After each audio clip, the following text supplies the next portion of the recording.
Oh, well, hello there. Welcome to Cultural Anthropology. My name is Joseph Garrett, and I will be your instructor for this semester. First of all, I want to welcome you and thank you for taking this course. I hope to make it a lot of fun and interesting and beneficial to whatever it is that you end up doing in your life. Anthropology is, of course, coming from me. It might be a little bit biased, but I think it's pretty awesome. So I hope to sort of pass on those ideas of awesomeness about anthropology to you. Yeah, a little bit about me. I received my master's degree in visual anthropology from the University of Southern California and my undergraduate degree at Metro State. Yay! So we're all in sort of the same boat. I went to Metro a very long time ago, and it was great. I loved Metro State. So a little bit more about me. I have been doing anthropology in some form or another since 1994 is when I started out as an archaeological technician for the Bureau of Land Management. So I've been doing this for a while. I've got a background in archaeology, cultural anthropology, applied anthropology, visual anthropology, and I'll talk about what some of those things are. And I love anthropology. I think one of the things that is great about anthro is it helps us understand people.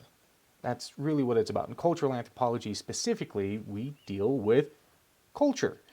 And we're going to be talking about what culture actually is. And I think we're going to have a lot of fun with it.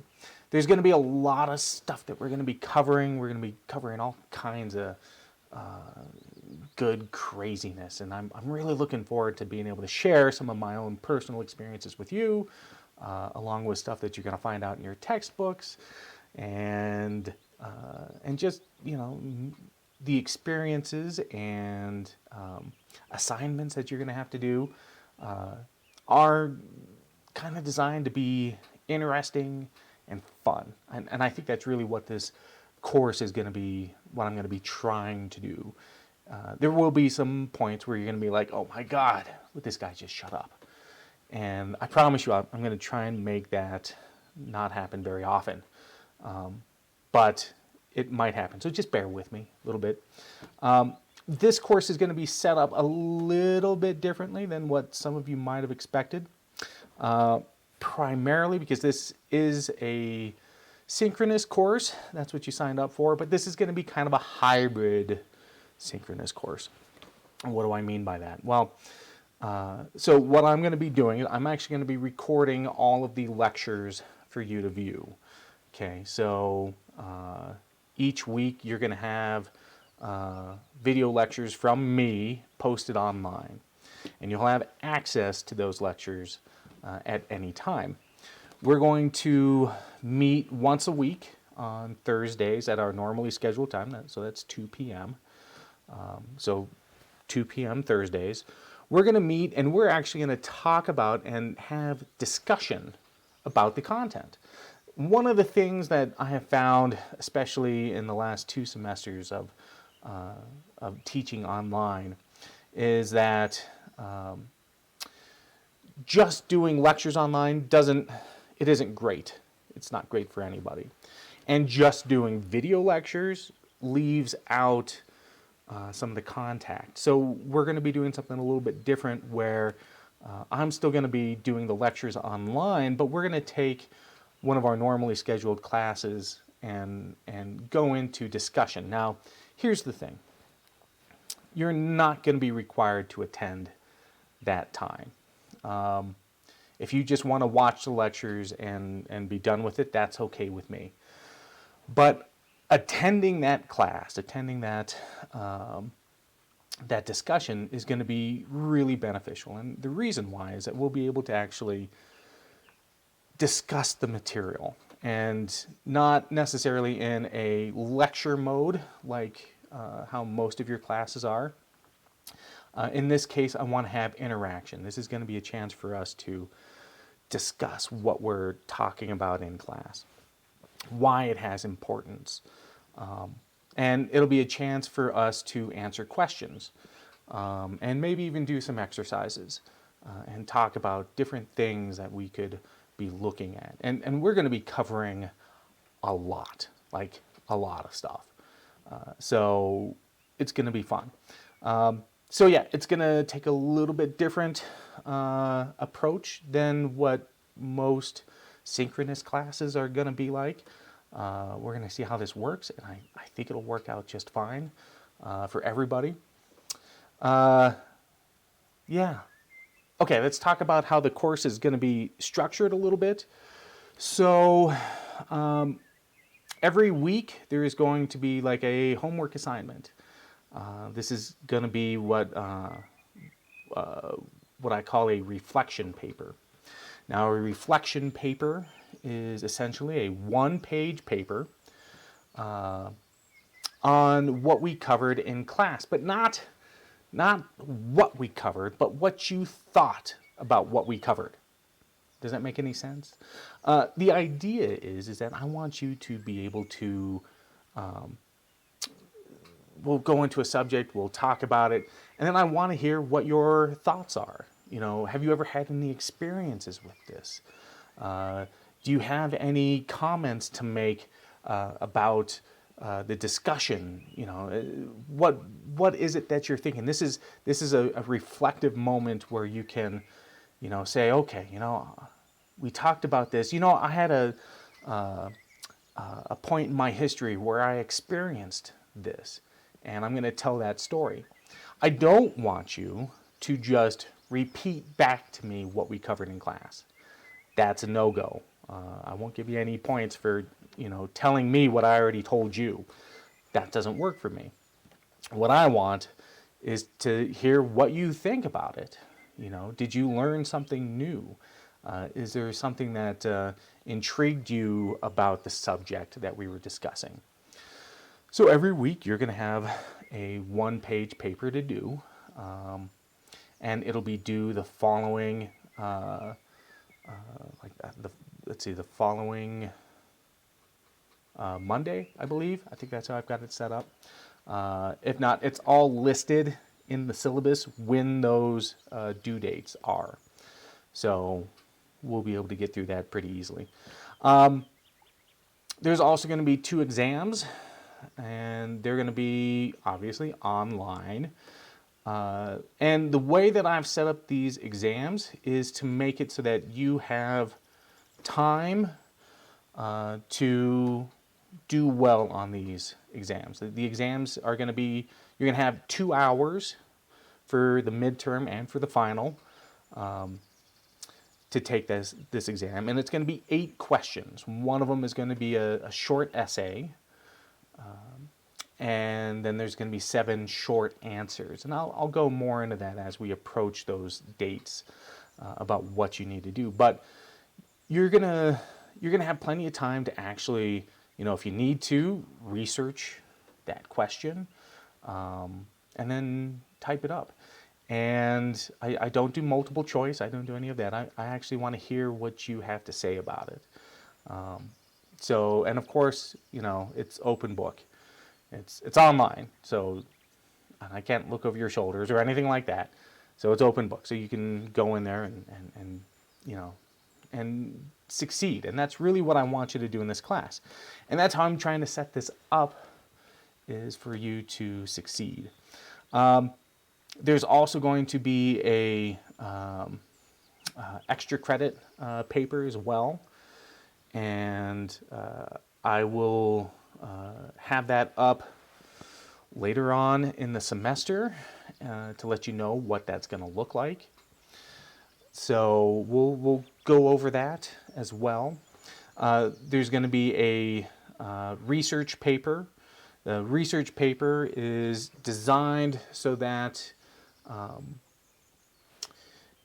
basically you're going to pick a subject that you're interested in, something that you want to do research on, and it could be anything, and we'll talk about how that'll look later on as the semester progresses. But by week 4, I want you to have a subject in mind. And we'll talk a little bit more about that in some of our discussions, and then also in further lectures as well. The idea is it's going to be a 5-page paper, and you're going to, like I said, find a subject that you're really interested in. And then you're going to do some interviews and write it up. And it sounds hard. It's not. It's not hard, especially if it's something that you really enjoy. You should be able to jump in. If you have problems, I will always be there for you if you need help. So we've got, we've got our homework assignments, one every week. That's going to be a total of like 150 points. You've got your 2 exams. Those are each worth 100 points. So that's 350. Then you've got your research paper. That's going to be worth 50 points. And then the extra credit paper, which is going to be an additional 50 points. You're going to be graded out of 400 points. Okay. And so as far as grades go, we're looking at you've got 400 gets you, that's the top A. If you go above 400, you get that A+. So you've got an A from 360 to 400. You've got a B from 320 to 360. A C from 320 to 280. And then so D 280 to 240. And then anything below 240 is an F. So, and all of that stuff is listed in the syllabus, so if you have questions, you can reference there. One of the most important things that you can do is make sure you do the homework assignments. You could bomb one of the exams and still get an A in the course if you do the homework assignments. So the homework's not hard. You can, and that's what I'm trying to set it up for, is making sure that you have all the possibilities to get a good grade and to succeed and to learn about this this fantastic field of anthropology. So yeah, that's kind of how that is. There are some important dates. They're on the syllabus, and they're in the Canvas modules. You'll be able to look up what those dates are. Make sure that you do look up those dates. Important dates, like if you decide to withdraw, what date is the latest date that you can draw and get a full refund? And then what is the latest date for you to withdraw from the class altogether with getting like a W and not flunking out of the course? And I've had this problem before where people would sign up for the course and they go throughout the entire course and not withdraw from it and end up getting an F, and that sucks. That really sucks. So don't do that. Do the homework, prepare for the exams, and that'll be fairly easy to do. And then start working on your paper fairly early, but you don't want to do it too early because we're going to be covering a bunch of different things, and I'll describe what that's going to look like later on. And yeah, I guess I'm just asking, do the work. That's it. Just do the work.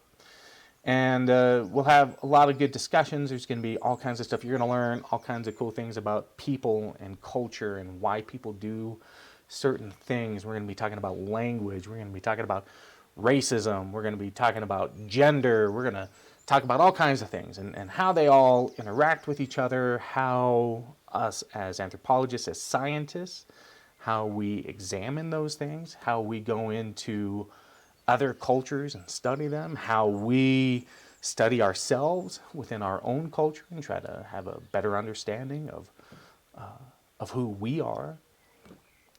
And it has a lot of really important aspects that are going to be beneficial for all of us. And what do I mean by that? Okay, so that's just it. This is an introductory course, and you're probably taking it as a general requirement. You're probably not going into anthropology. You might be a nurse. You know, you might be going to nursing. You might be going into criminal justice. You might be going into business or photography or, you know, whatever, right? But you got to take one of these general ed courses. And how is anthropology going to fit into that? And I'll tell you what, anthropology can have an impact on every aspect of your career. Anything that you do now into the future, anthropology can have an impact. And the reason why I say that is because in almost every situation, you're going to be dealing with people, okay? Let's take, say, business, for example. If you understand business culture, if you understand marketing and who you're selling to, right? If you have an idea of like, okay, this is the population here and this is what we're trying to sell, how do we sell it? Well, if you have an understanding of culture, you can do that. If you're a nurse and you have someone coming into the office and you're dealing with them and they come from a different culture, a different background, they have different languages, they might react differently than someone from your own culture when it comes to medicine. And so having an understanding that this might be the case will give you a leg up in being able to respond in a positive way. It also helps us to understand people that we don't necessarily agree with, or people that we have an opposition to, especially, you know, when we're going to be talking about politics and globalism and all of this stuff. It's going to help us step back and try to understand why people think the way that they do. So anthropology can have a huge impact on how we see the world, and can help you better understand your job, your neighbors, if you travel, you know, all kinds of stuff. Anthropology can have a huge impact. So that's kind of where I wanted to start. We're going to go ahead and jump into the beginning of the lecture. We're going to be talking about what is anthropology, because there's a lot of what anthropology is. We're going to be talking about science. We're going to be talking about the history of anthropology and some of its fundamental ideals. And we're also going to be talking about, you know, sort of the good, the bad, and the ugly. You know, anthropology as a field itself is, right now, I think is a fantastic field to be in, but we've had a rocky past. And so we're going to talk about that. So okay, I think that's it. I'm going to go ahead and sign out right now, and then if you want to just click on the next video, we'll get into the next lecture. Okay? All right. We'll see you in a few.